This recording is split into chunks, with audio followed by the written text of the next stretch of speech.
Hi friends, good morning. இன்னைக்கு lunch menu என்னன்னு பார்க்கலாம். இன்னைக்கு லஞ்ச் மெனு வந்து என்ன பண்ண போகிறேன்னாக்கா ஒரு plain குஸ்கா plain பிரியாணி மாதிரி பண்ணிவிட்டு எக் கிரேவி பண்ண போகிறேன். இன்றைக்கி சிம்பிள் லஞ்ச் மெனு தான். எப்படி பண்ணுறதுன்னு பார்த்துடலாம். அதுக்கு முன்னாடி டீ காஃபி இதெல்லாம் சாப்பிட்டுட்டு ஸ்டார்ட் பண்ணிடலாம். Once again good morning to you all.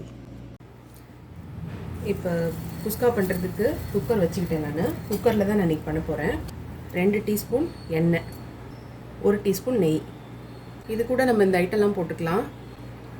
கொஞ்சம் பட்டை, 5-6 லவங்கப்பூ, 3 ஏலக்காய், பிரிஞ்சி இலை 1, அப்புறம் ஸ்டார் பூ வந்து ஒரு 2, அது கூட ஷாஜீரா ஒரு 1/2 டீஸ்பூன் போட்டுக்கோங்க. இது போட்டால் நல்லா வாசனையாக இருக்கும். இதுதான் நல்லா சூப்பரான நம்ம ஃப்ளேவர் கொடுக்கும். இதில் கீரி வச்சுருந்த 3 பச்சை மிளகாய், அதோட இப்போ நல்லா மெல்லிசாக அந்த மாதிரி நறுக்கி வச்சுருந்த ஒரே ஒரு பெரிய வெங்காயம்.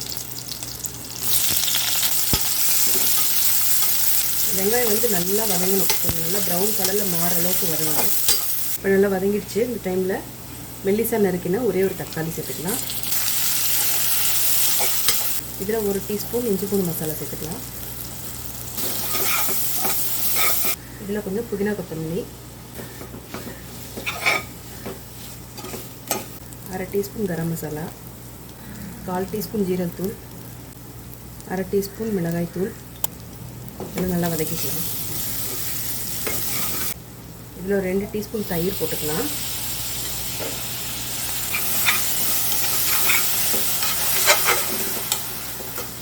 உப்பு தேவைக்கேற்ற அளவுக்கு. பிரியாணி அரிசி சேர்த்துக்கலாம். அரிசி வந்து ரொம்ப கிளறி கழுவக்கூடாது. லைட்டாக அப்படியே கிளறின மாதிரி கழுவணும், உடையாமல் கழுவணும். நான் வந்து இது சும்மா இது ஆரம்பிக்கும் போது தண்ணியில் போட்டு வச்சுருந்தேன். ஒரு 10 நிமிஷம் இருந்தால் கூட போதும் தண்ணியில். அதே நல்லா பஞ்சு போல் வெந்துடும்.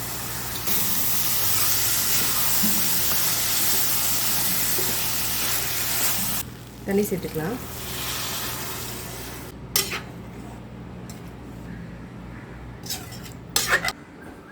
மூடி போட்டு மூடி வச்சிடலாம்.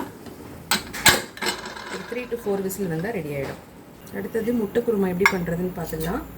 ஒரு 2 டீஸ்பூன் எண்ணெய் ஊற்றிக்கலாம். அதில் ஒரு 1/2 டீஸ்பூன் சோம்பு, கொஞ்சமாக பட்டை, பொடி பொடியாக நறுக்கின பெரிய வெங்காயம் 2.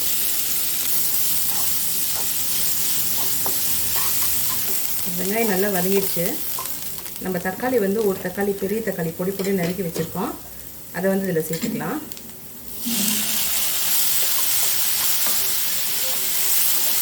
இது கூட 1 டீஸ்பூன் இஞ்சி பூண்டு மசாலா சேர்த்துக்கலாம்.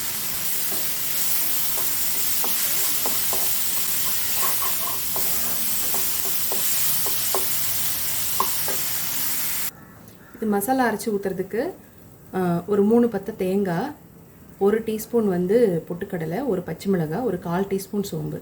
இது எல்லாத்தையும் வந்து மிக்சியில் போட்டு நல்லா நைஸாக தண்ணி ஊற்றி அரைச்சிக்கலாம். ஒரு 1/4 டீஸ்பூன் மஞ்சள் தூள், 1/2 டீஸ்பூன் மிளகாய் தூள், உப்பு, இதெல்லாம் சேர்த்து நல்லா பரட்டிட்டு நம்ம மசாலாக்கு அரைச்சோம் இல்லையா, அதை வந்து இதில் ஊற்றிக்கலாம். ஊற்றிட்டு தண்ணியும் நமக்கு வேணுன்ற அளவுக்கு இப்போ கலந்துக்கலாம். தண்ணியில் ஊற்றிக்கலாம். இதில் வந்து ஒரு 2 கொத்து கருவேப்பிலை சேர்த்துக்கலாம்.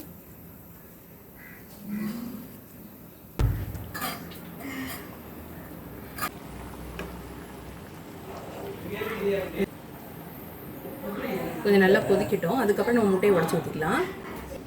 நம்ம முட்டையை வந்து இதில் உடச்சி ஊற்றிக்கலாம்.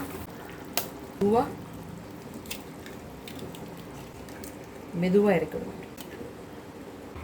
4, 5, 6 மூடி வச்சிடலாம். அப்படியே சிம்மிலே ஒரு 5 மினிட்ஸ் வேகட்டும். நல்லா சூப்பராக வெந்துடும்.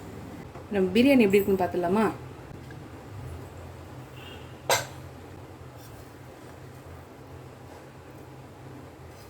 சூப்பராக உதிரி உதிரியாக நல்லா வெந்து வந்திருக்கு.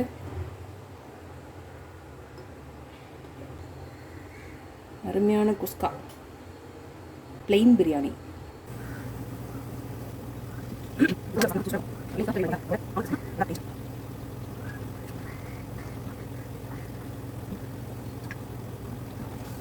பார்த்துடலாம். நல்லா வெந்துருச்சு பாருங்கள், நல்லா தனித்தனியாக சூப்பராக வெந்துருச்சு முட்டை. அவ்வளோதாங்க. இப்போ அடுப்பு ஆஃப் பண்ணிடலாம். அடுப்பு வந்து ஆஃப் பண்ணிடலாம். நம்மளோட முட்டை கிரேவி சூப்பராக தயாராகிடுது பாருங்கள். மத்தியானம் சாப்பாடு லன்ச் வந்து ரெடி ஆகிடுச்சு. லன்ச் வந்து என்னென்னா ப்ளெயின் குஸ்கா, ப்ளெயின் பிரியாணி குஸ்கா பண்ணியாச்சு. அதுக்கு சைட் டிஷ்ஷாக முட்டை கிரேவி, எக் கிரேவி பண்ணியாச்சு. அப்புறம் இது கூட முக்கியமான ஐட்டங்க மாம்பழத்தையும் கட் பண்ணி வச்சாச்சு. இன்றைக்கி இதுதான் நம்ம வீட்டு சமையல். இன்னொரு நல்ல ரெசிபியில் பார்க்கலாம். பாய்.